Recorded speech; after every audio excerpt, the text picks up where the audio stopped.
great to be here, and I'm very looking forward to this. Some of you have taken courses with me. You know that I've actually lectured on some of Michael's work, so I'm very pleased to get to meet him and see him in person. So this is what I want to do with you today. It's based on some work I've already done. Some of you have seen some related work on my video series and some of my talks and some of my published work. But I want to talk about altered states of consciousness and flow induction. And that's going to be based on work that I published in 2017 with Arian Herrera-Bennett and Leo Ferraro in the Oxford Handbook of Spontaneous Thought about the relationship between flow, insight, and intuition. Then I want to talk about some more recent work I'm doing. I've presented on this in a couple of conferences, but the relationship between disruption and cognitive optimization. And this is based, please come in. This is based on current work with Daniel Craig, who you've just met, Madeline Abramian, and Hannah Cho. And then I want to try and bring this all together to indicate how I think shamanism makes use of disruptive strategies and improvisational practices to do flow induction and to bring about potentially higher states of consciousness, and why that is all around a way of inducing important cognitive enhancement. Okay, so let's talk about the flow state. So the flow state, of course, was made famous by Csikszentmihalyi in a book appropriately titled Flow. It's based on earlier work on optimal experience. And so the flow state is a state that many of you have probably experienced. One of the interesting things about the flow state, one of the things that's very theoretically provocative about it, is precisely the fact that it is so universal across different contexts, socioeconomic groups, language use, gender, all kinds of different variables that normally skew data. We find people describing the flow state in detail in very similar terms, which means we're looking at something that probably has a deep evolutionary significance to it. So the flow state is, you've probably perhaps been in it in athletic involvement or dancing, or if you play video games, or if you do jazz, or like myself, you do martial art. You have this intense, focused concentration on the present moment. There's this tremendous sense of emerging of action and awareness, such that you feel a tremendous sense of at-one-ment with the environment. So, for example, when I'm sparring, it's like my hand just goes to where as a block where the blow is going. There's this tremendous sense of at-one-ment, of being deeply and very seamlessly coupled to the environment in a dynamic manner. There's a loss of self-consciousness, not a loss of consciousness, that would be disastrous. There's a loss of self-consciousness, especially that particular kind of self-consciousness we live with, that narrative, nagging, nanny self-consciousness that's constantly in our head. How am I doing? How do I look? How's my hair? Are they looking at my stomach? What's going on? How am I doing? Do they like me? What's going on? That thing falls away in the middle of flow state, which of course is a very beneficial result in and of itself. Now, there's a paradoxical state of this. There's this what I call intense effortlessness. You often know in one sense metabolically that you're expending a terrific amount of effort. It doesn't have to be physical effort. You can get in the flow state doing mental things like composing poetry. But there's a tremendous amount of effort, but at the same time it seems effortless. It seems like you're carried along. Hence the name flow. It feels like it is just flowing. And what's important about this is it sort of connotes the sense of grace. And you can often see people performing in the flow state because they have that sense of grace in what they're doing in their performance. Your subjective sense of time is altered. Oftentimes, time seems to be passing in a very different way than your normal consciousness state of time. The activity is intrinsically rewarding. It is not considered pleasurable if what we mean by pleasure is not just a synonym for it is good, but if we mean that sort of tingling sensation that we say Yahoo to. Okay? It is not, the goodness is not typically explained as pleasure, but its own intrinsic reward. There's a tremendous supersalience in the flow state. So everything is vivid and bright. People often describe it as if you were watching a TV and the brightness and the contrast were turned up. And there's a terrific sense of ongoing discovery with that supersalience. Finally, as I mentioned, it is considered an optimal experience. That was Csikszentmihalyi's first name for this phenomena. It's optimal in two senses. As I mentioned to you, many people consider this one of the best experiences they can have in their life. In fact, there's a predictive relationship between how often you're in the flow state and how well you measure on measures of well-being, and it's also predictive of how meaningful you relate your life. So one of the things you can do to sort of improve your life in general is to get into the flow state more often. So it's very rewarding in that sense. It's also optimal in another sense. People are often performing at their very, very best in the flow state. They're doing their best work. So they often enter the flow state for its intrinsic reward. They also often enter it because of the effectiveness in producing excellent performance. So, how do you get into the flow state? Well, there's a relationship between challenge and skill. This is called the flow channel. So if the challenge of the situation exceeds your skill, you'll experience anxiety, that's too great panic. If your skills exceed the challenge, you experience boredom. So to be in the flow state is to have a relationship between them. Now the thing is, you need this to be a dynamic state. Because the thing about human beings, of course, is they're capable of learning. If I put you into a situation, you'll start learning about it, and then very quickly your skills will start to overtake the challenge. So you need a relationship to the environment in which the challenges can ramp up as your skills improve. That's why video games are so great for flow induction, because as you improve, they ramp up, right? That's why other people are good for flow induction. For example, doing a martial art, sparring with somebody. There is also some important cognitive states that need to be present, features of how you're processing information that are central to triggering the flow state. So one of them is, right, there has to be clear feedback of information. The situation can't be sort of deeply ambiguous to you, unclear to you. There has to be a tight coupling between your actions and the results of your action. When you do something, there's an immediate response from the environment. Error is diagnostic. Error matters. It's costly to you.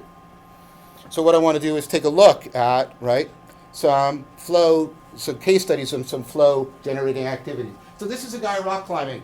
Rock climbing makes no sense unless you know flow, because this is like a Greek torture from mythology.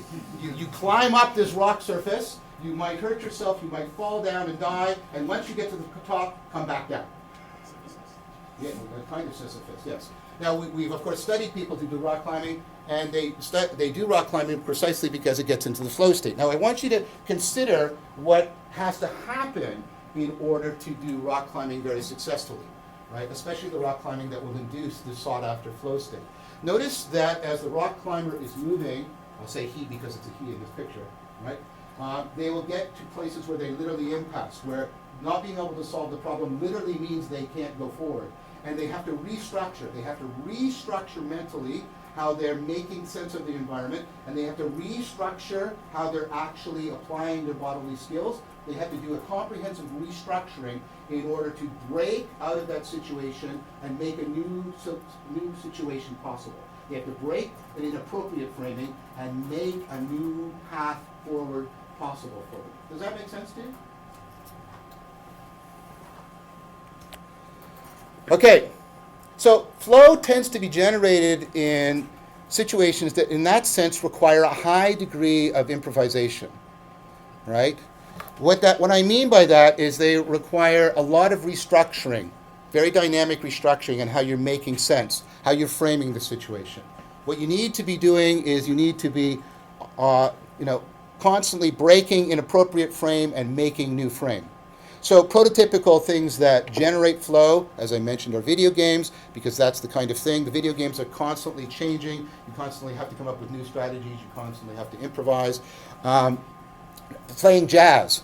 One of the reasons why people play jazz, and this has been studied, is because the improvisation that's so central to a good jazz performance also tends to create the flow state in powerful ways. So before we had video games, well, not sort of before the video games became sort of prevalent, because the way we induce flow in the lab is generally through video games. But before that, we would get people to play jazz.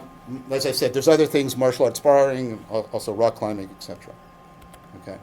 So what I want to suggest to you is the following. This is what Leo and Ariane and myself argued in the Oxford publication. Come on in, please. All right. I want you to think, and I'll go over more specifically what insight is, so I'm just going to appeal to your intuitive understanding right now. Think about when you have an insight, when you have that aha moment. Aha! Right? And what happens is you realize that you need to reframe your problem, and you reframe your problem. And notice that that comes with it with a flash, right? There's sort of a supersalience. We often iconically represent it like with a light bulb going on over the person's head or something like that. There's sort of this aha, and we find insights deeply sort of rewarding, and in fact they deeply influence our cognition. If you have an insight, you tend to be very committed to the conclusion that you've arrived at through your insight. It can in fact be biasing in some important ways. So you get this sort of aha, and there's this flash, there's a sense of discovery, there's a new framing, there's a new intelligibility. You feel deeply sort of connected to the problem now, deeply enmeshed in it. I want you to consider that what's happening with the rock climber is they're sort of having an aha, and then that's affording them to get into another place where they have aha, aha, aha, aha, right? Or the jazz musician is on aha, and then that's priming another aha. And so what the flow state is, I'm suggesting to you, is it's a cascade of insights. It's aha, aha, and you're getting that super salience extended and opened up, that ongoing flowing sense of discovery. And the thing about an insight is it's not something you do. It is something you participate in. You're involved in it, you're not unconscious, but it's not something you deliberately do. If I say to you, right now, have an insight, go! You can't do it. You have to get involved with the environment in the right way, and it has to self-organize for you. Okay, so let's talk a little bit about insight. And I know this is going to be a shocker, but that's called the 9-dot problem. You might know that it's sort of associated with my work in some ways. Okay, so this is a classic insight problem. Many of you have seen it. It's one of the most studied problems in problem solving. You have to connect all 9 dots with 4 straight lines without taking your pencil off the paper. People immediately think this is a very easy problem. We've studied this a lot, so I'm very confident in talking about how people prototypically respond to this. Okay, and then they try some solutions. Missed the center dot. And then they impasse like the rock climber. Right? They impasse. In fact, the spontaneous solution rate for this is not statistically different from 0. This is actually a very hard problem. But it's not a hard problem because you're ignorant, you're lacking knowledge. Because there's a solution right there. What was so hard about that wasn't the information that was present. What made it hard was how you framed the information, how you made it salient, and what you considered relevant. And that's what had to change in order to solve the problem. And it's that sense of altering what you find salient and relevant that's occurring when you're having the insight. Notice what you have to do. You have to break up the square, right? There's no square there. But you impose a square. You project a square, right? You have to break the association between 4 straight lines. You heard me say that, and square. You have to overcome the Gestalt principle of seeing the dots as a square. You have to make a non-dot turn. You're not allowed to do this and connect the dots. When you're a kid, you're not allowed to change direction when there's no dot. If you do, you don't get a picture of the picnic table. You get a Jackson Pollock thing, right? You're not allowed to do this, but you have to break that association.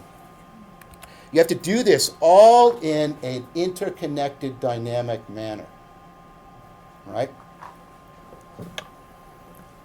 So here's what I want to make clear to you. Insight is central to problem solving because often at crucial points in our problem solving, the issue is not a lack of information. The issue is the incorrect salience or relevance of the information due to how we have framed it. And you have to break frame and make frame. So if you are better at insight, you are in general going to be a better problem solver. So if I can induce a state in you that reliably trains you to be more insightful, to be a more flowing individual, then that is going to enhance your overall capacity of being a problem solver. But of course, you want to train those insight skills in the environment that is going to actually be appropriate to your adaptation. The problem with doing a flow induction in a video world is that world is often remarkably dissimilar from the world we're actually in. So that's going to take me to another important aspect of flow, the connection to the environment and the kind of environment that you're in. Because I want to argue, and this is what I argued with Leo and Arian, right, is that there's another important aspect to flow. This is implicit learning. Okay, so what is implicit learning? Implicit learning, there's the hypothesis of the cognitive unconscious, and that, right, your ability to learn implicitly without direct explicit effort or awareness is actually more evolutionary primitive, it's more powerful, it's more robust, and therefore more universal. Explicit, right, learning, of course, is later in evolutionary history. So what does implicit learning mean? Implicit learning is your ability to pick up on complex patterns without being aware that you have done so or how you have done it. So you often pick up on very complex patterns in your environment without explicitly learning those complex patterns. How did we study that? How did we discover it and study it experimentally? So we generate artificial grammars. What this is just a sequence of rules for how I can move through this and generate strings. Right? There's just a bunch of arbitrary rules, This is a Markov chain, right? And I can generate strings. These strings all satisfy the grammar of this artificial generator. So it's a rule-based system. The rules are arbitrarily chosen. They're not based on any natural language. And they generate strings. Is that clear? Okay, so now what am I going to do? Right? So Arthur Weber did this way back as 1967. And so what you do is you just show people a bunch of these strings that have been generated by this artificial grammar. A whole bunch of them. You have explicit learners are told that their strings follow certain rules and try to figure out what the rules are so you can predict if another string I give you satisfies the rules, belongs with these ones you've already seen. Right? Implicit learners were just told to memorize the strings, which you can't do because they get very long and overwhelming. They overwhelm working memory. Right? So what we would have thought is that the explicit learners would massively outperform the implicit learners. But that's in fact not what happens. Implicit learners are actually able to tell way above chance which of the new artificial strings follow the rules, belong. They don't know what the rules are. They don't know how they're doing it. If you ask them how they're doing it, they'll often say, I don't know. Or they'll say, I'm doing this strategy, X, Y, Z, and that strategy doesn't actually predict their success. So they're just making something up, right? The explicit learners, right? I won't go into the stuff about IQ because that's a little bit. The explicit tasks are more correlated with IQ that shows that it's going through working memory, and the implicit learning stuff isn't. That's more technical for the psychologists in the room. But what's really important is the implicit learners usually significantly outperform the explicit learners on this task. What's really cool is the following. You take the implicit learners and you say, let's make this an explicit task. I want you to explicitly look for the rules. Their performance actually gets worse. So the implicit implicit learning is often very much better at picking up on these complex patterns. Okay, so Hogarth, in a really good book in 2001, argues that implicit learning produces implicit memory. Right? If I've learned something implicitly, I don't know how I've learned it, and I even don't know that I've learned it, but I've learned it. So I get a memory, but I don't know where it comes from. Well, what do you call this? Oh, I know something, but I don't know how I know it, or what I'm knowing. That's intuition. That's what your intuitive judgments are. Your intuitive judgments are the result of your implicit learning. Right? Now, the thing about implicit learning and the intuitions it produces is, of course, that it has powers and perils associated with it. Right? So implicit learning is good at picking up on patterns, but it can't distinguish correlational patterns from causal patterns. It can't distinguish, in that sense, illusory patterns from real patterns. It can only pick up, and it can only pick up on actual patterns. It can only pick up on patterns that are presented. It can't explore for better alternative patterns. So it's like a child that's locked into concrete operations. It can only work with the patterns that are given, and it can't distinguish correlational patterns from causal patterns. So what you call intuition when it's working for you, you call bigotry when it's incorrectly generalizing. Right? So, intuition is real, I think understandable, and that understanding tells us it's neither magical nor perfect. As many of you know, I'm opposed to romanticism and ideas that our intuition should be a source that we should just sort of always rely on. So implicit learning and psychic powers. This implicit learning can often explain some really interesting phenomena that are often attributed to psychic abilities. Famous experiment done, the feeling of being stared at. People often feel that they know when they're being stared at.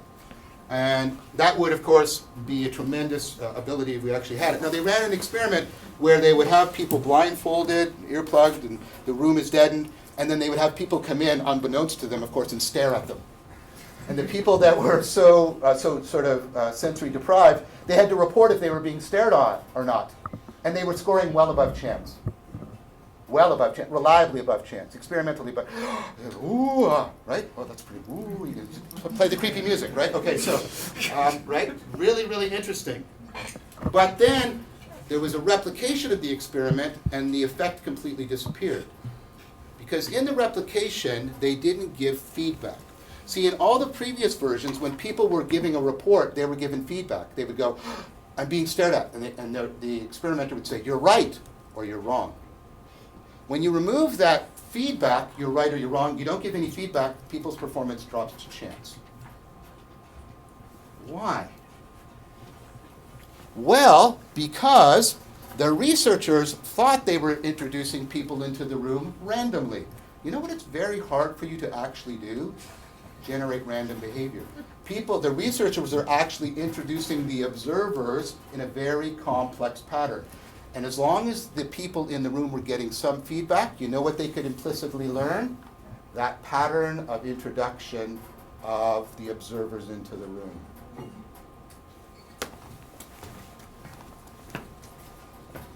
Okay. So Hogarth argues that implicit learning is the basis of our intuition, and implicit learning is defective in that it cannot distinguish correlational patterns from causal patterns, and it can only pick up on existing patterns and not possible patterns. He has a proposed solution to that. The solution cannot be replace all implicit learning with explicit learning, because you can't do that. Because, right, remember what happens when you replace implicit learning with explicit learning? So what can you do explicitly? Well, here's where the connection to the environment is so crucial. What you do, right, is structure the environment so that there's a good chance it will pick up on causal patterns rather than correlational patterns. Well, how do you do that? How do you, and this is what he calls it, how do you educate intuition?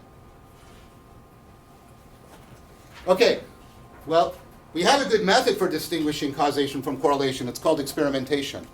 That's what the experimental method is largely designed to do. What are some of the features of the experimental method? Right? Make sure the information feedback is clear. So when you're running an experiment, you can't have any ambiguous constructs, no confounds. Right? You have to make sure that the effects of your action, right, are closely tied to your action. When you change the independent variable, the dependent variable should very closely track it. And error matters. It should be possible for your hypothesis to be falsified. So we bring all these things in because they tend to make our ability, right, to track patterns capable of distinguishing causal patterns from correlational patterns. So notice what you do here, right? Clear feedback of information, closely tied coupling between your intervention and the environmental response, and error matters. Okay? But notice you've seen those three before. Those are the three conditions that Csikszentmihalyi said information processing needs to have in order to induce flow. Clear feedback, tight coupling, error matters. Do you see what's happened? Independent, they don't know each other. Hogarth is saying, this is how you improve implicit learning, so it picks up on the causal patterns. And Csikszentmihalyi says, this is how you change the environment to induce flow.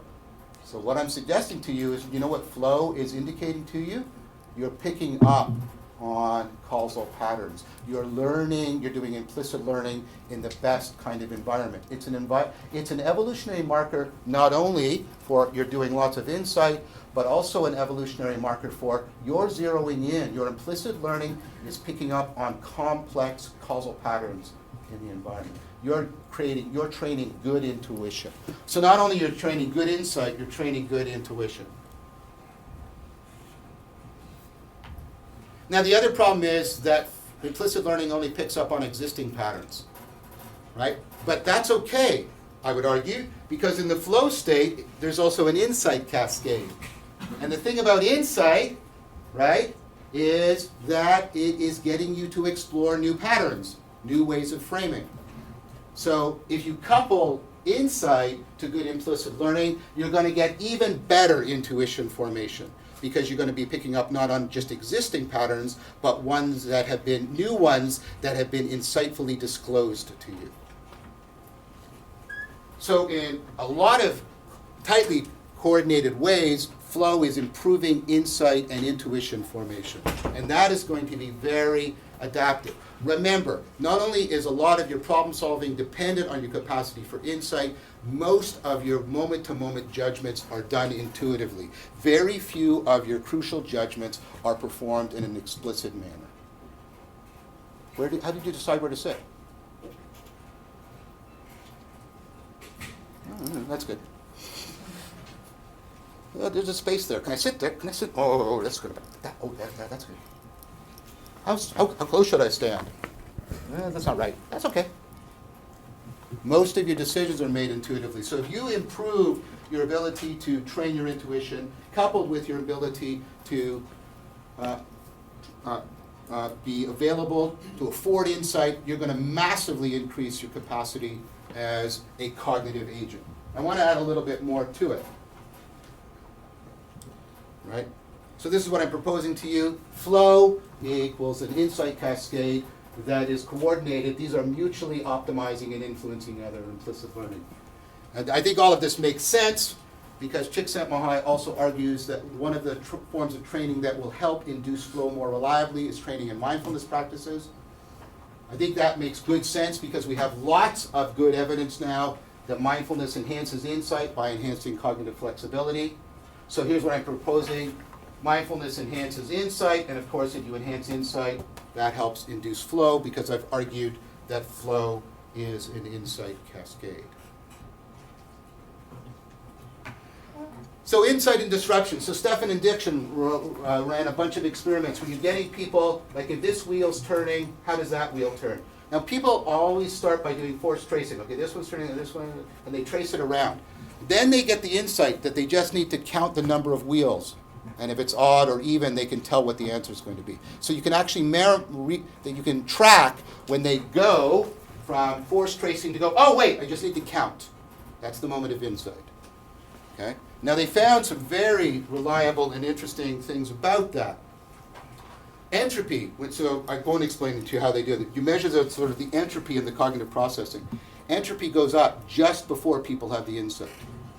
In fact, right, if you think of entropy as a reduction in how predictable the information is, how much pieces of information cohere and mutually predict each other, right? So I can actually enhance or induce insight in you if I introduce entropy into the experiment. So we go back here, and I present this problem to you, and I actually jiggle the screen, or make it sort of staticky. If I introduce some noise, some entropy, that will actually help improve you having the insight. You'll have the insight sooner. Why might entropy be so important, right? Well, entropy helps to drive breaking frame. It helps to break an inappropriate frame. You have to break the coherence of that square in the 9-dot problem. You have to break the power of it makes sense to not do it. You have to break all that up. And it makes possible a new framing by getting you to explore alternative ways of having your brain function. So entropy helps to break frame, and it helps to afford making frame.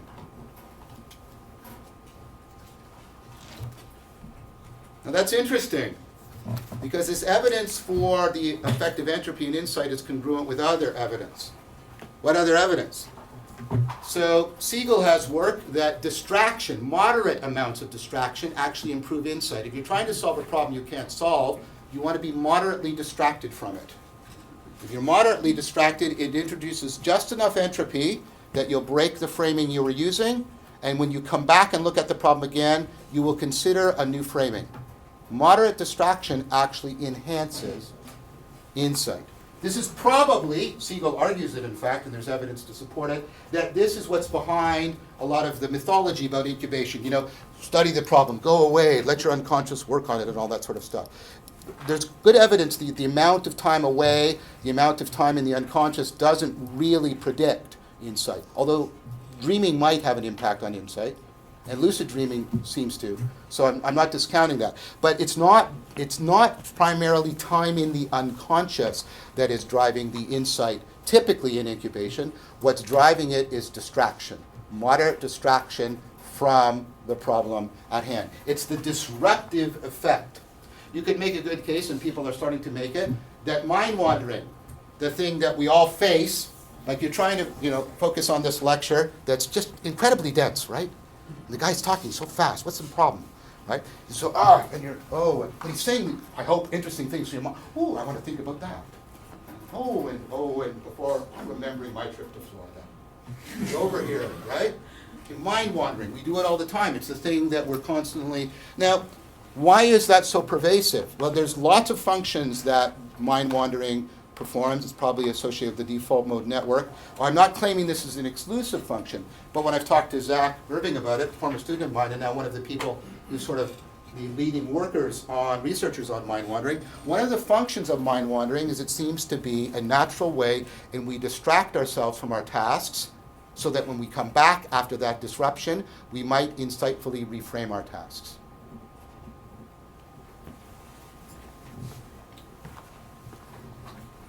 Okay. Disruption has been found in work with artificial neural networks. Dan put me onto this work.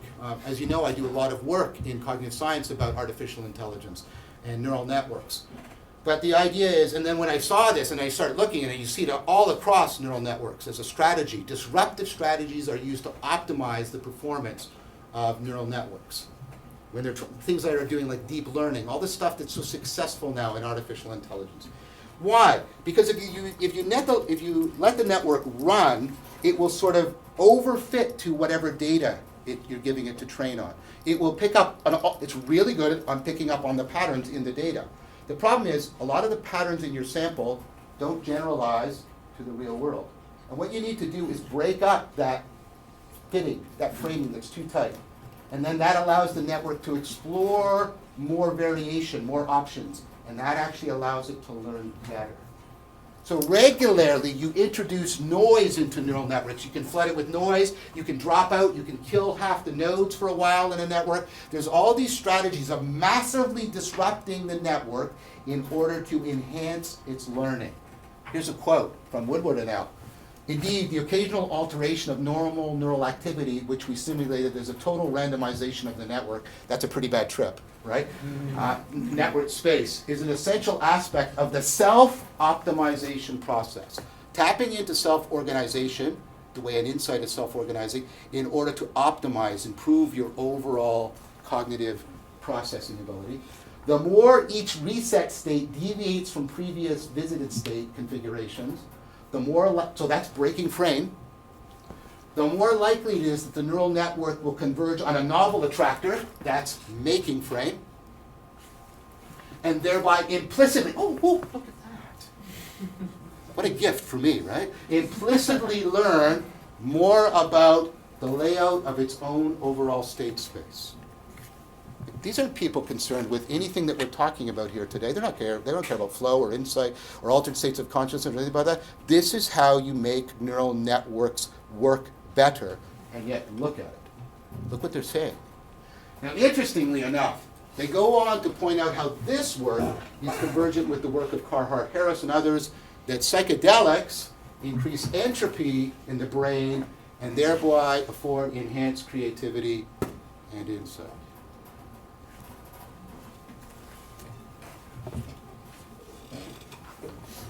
Independently of all of this, Taylor in 2010 and Newberg and Waldman in 2016, also independently of each other, converge on and report on many case studies, and Newberg and Waldman actually supplemented these case studies with fMRI studies, in which disruptive strategies are used to trigger what they call higher states of consciousness.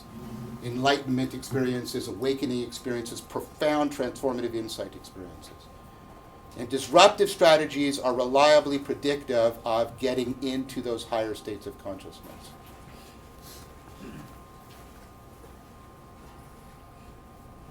Newberg, following on my argument, in fact, he doesn't follow on my argument, but in consonance with my argument, links this to insight processing. He thinks what's happening in these states is an enhancement of insight processing, just like I've argued that flow is an insight cascade. I have other arguments elsewhere that mystical experiences make use of the insight machinery. Okay? The lab I run, the Consciousness and Wisdom Studies lab, has recently finished a MTurk study in showing that there's a correlation between mystical experiences and how meaningful you find your life. And what seems to be doing most of the heavy lifting in that relationship is the insight-like aspect of the mystical experience. How much it creates a sense of coherence, of things fitting together and you fitting with your environment. It's like a profound insight. So the higher state of consciousness is an altered state of consciousness that feels more real. That's what's so intriguing about them. Some of you might have seen on my video series, I have a couple of episodes in the video series on higher states of consciousness.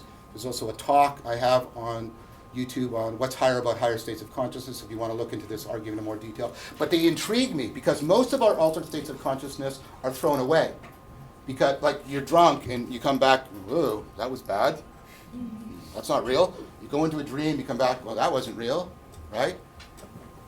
In fact, even in a lot of psychedelic experiences, people come back and say, well, that was weird and trippy, but this is reality. What's interesting, right, is in some psychedelic experiences, and especially in some mystical experiences in higher states of consciousness, people come back from that state and they say, you know what, this is less real. And that's more real. And what's weird is, how are they doing that? Because it's a separate experience. It doesn't cohere with the rest. It doesn't follow the usual rules of how we determine what's real. We usually determine what's real by how well it fits into the rest of our life. But these events don't. In fact, they have exactly the opposite. They challenge people to change all of their lives to get closer to this higher reality that they have realized. And that's what's so intriguing to me about it. Why do they do this? I can't do the argument in full, but part of what I argue is these higher states of consciousness are profound processes, states of deep self-optimization of the brain's processing power.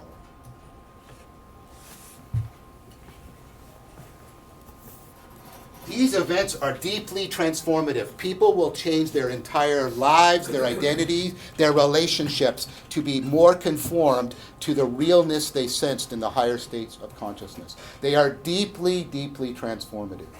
Now what's interesting, Yaden and Al did work in 2017. Griffith et al. Recent research, again independent and converging, showing that in general, quite reliably, these people are correct. By a lot of measures, their lives do get better.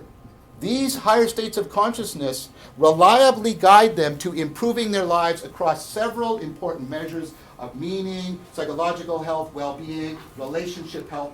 Their lives get better.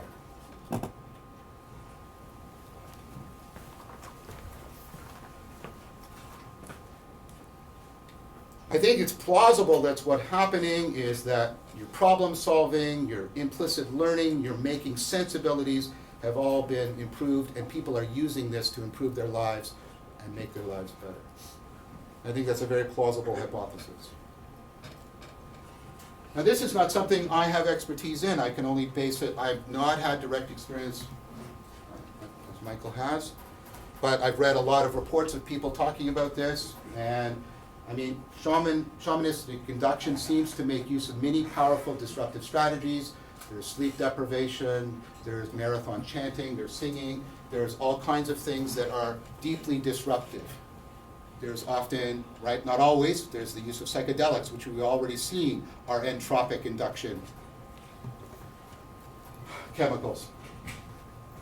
The shamanic performance itself, I was really impressed by this, and Michael has a lot more to say about this with his ideas of cross-modular integration, but it involves massive restructuring of your cognition, often not just of your cognition, of your identity. Shamans often assume multiple identities, enact them in deeply improvisational, flowing, ongoing, narratives and performance. So shamanistic, the shamanistic performance, I don't mean to denigrate it with that noun, I don't have a better noun, right? But it involves a lot of improvisation in very powerful ways. And of course, shamans demonstrate, I mean, it's part of being a good shaman, great insight. And they often demonstrate psychic powers. They demonstrate an ability to pick up on very complex patterns in deeply intuitive ways. So I would argue that shamanism is a set of practices that train cognitive optimization by inducing flow states coupled to higher states of consciousness. And this enhances insight, implicit learning, and higher states of consciousness in a terrifically integrated fashion. It's a very powerful set of practices. If that's the case, then we would have good reason to claim that shamans would be good sources of wisdom. If we mean by wisdom comprehensive insight and the ability to pick up intuitively on complex real patterns in one's environment and transform people's lives in response to that knowledge, that's kind of a good definition of wisdom. They would be excellent sources of wisdom and transformation. Now, I do believe that this integrates very well with Winkleman's theory that shamanic state enhances cognition through cross-modular integration and neuroaxial integration, but I think we can talk about that, and I'll leave him to talk about his work rather than being presumptive. Thank you very much.